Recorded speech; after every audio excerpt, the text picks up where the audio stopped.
నామానికి మహిమ కలుగుగాక. ఈ రోజు కొడుతున్న దేవుని వాక్య సందేశం ఏంటంటే ఫలించుట. ఇక్కడ బైబిల్ గ్రంథంలో 128 కీర్తన 3వ వచనం ఇలా రాయబడి ఉంది, నీ లోగిట నీ భార్య ఫలించు ద్రాక్ష వల్లి వల్లే ఉండును. ఇక్కడ దేవుని వాక్యం సెలవిస్తుందంటే ఈ లోగిట నీ భార్య ఫలించు ద్రాక్ష వల్లి వల్లే. దేవుని దగ్గర దేవుని యొక్క మాటను మనం విని వాటి ప్రకారం మనం అడుగులు వేస్తే ఫలించేడు కొమ్మగా ఉంటాం.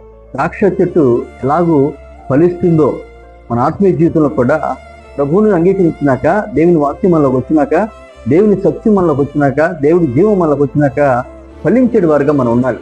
మన ఫలింపు అందరూ చూడాలి.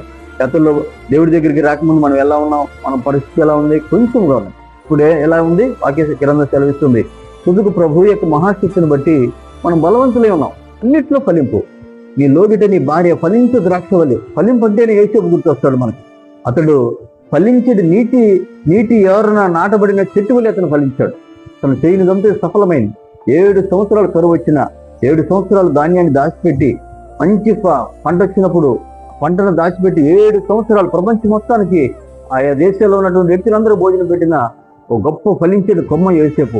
ఇలా మన జీవితంలో కూడా ప్రభు దగ్గరికి వచ్చినాక ఫలించేది వారిగా ఉండాలి. ఫలింపు రావాలి. యోహాను సువార్త 15:8 వచ్చిందో, వీరు బహుగా ఫలించడం వలన నా పరలోకమందున్న దేవునికి మహిమ రావాలి. మన ఫలింపు గుర్తుపెట్టుకోవాలి. దేవుడికి మహిమ రావాలి. దేవుడికి మహిమ రాకపోతే మన ఫలింపు నిజమైన ఫలింపు కాదు. దేవుని దగ్గర నుంచి వచ్చిన ఫలింపు ఎప్పుడు కూడా ఎలా ఉంటుందంటే దేవునికి కృతజ్ఞతాస్థితి వచ్చేటువంటిగా ఉంటుంది. ఎందుకని మన జీవిత విధానంలో ఎప్పుడు దేవుడి కోసం ఫలించాలి. నీ లోగిట నీ భార్య ఫలించు ద్రాక్షావల్లి వలె ఉండును.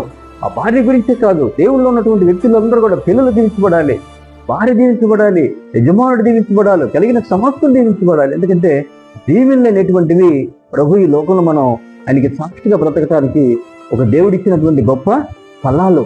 ఈ ఫలాల్లో మన అందరం కూడా ఏమవ్వాలంటే దేవుని మహోన్నతమైనటువంటి కృపకి మనందరం కూడా వారసులమయ్యి దేవుని కోసం నిలిచేటువంటి, దేవుని పని కోసం ఉపయోగపడేటువంటి ఫలింపు మనందరం కూడా కలిగి ముందుకు వెళ్ళాలి. ప్రార్థన. తండ్రి స్తోత్రాలు.